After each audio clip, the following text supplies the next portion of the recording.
27 ans.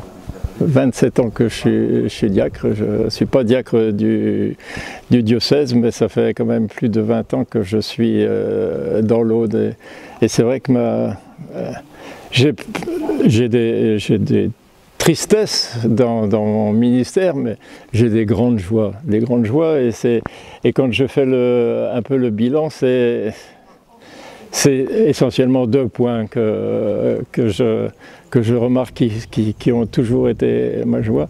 C'est d'une part, on a un enfant handicapé et on a été pendant plus de 30 ans à Foi et Lumière.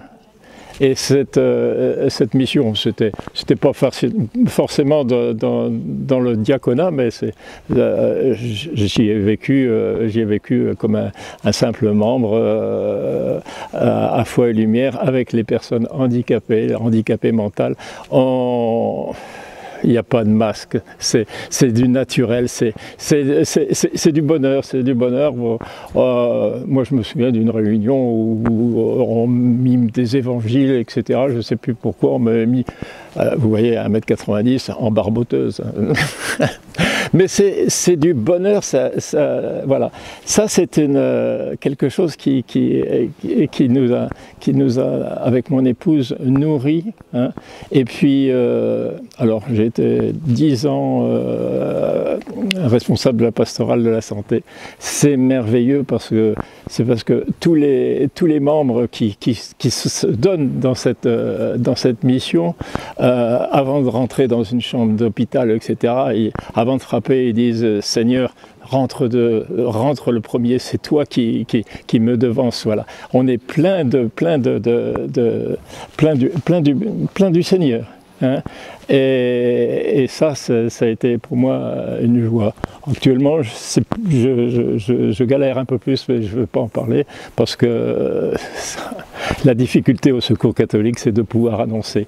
On est confronté à beaucoup de difficultés, mais aussi avec une déperdition de gens chrétiens qui s'investissent pour le service des autres.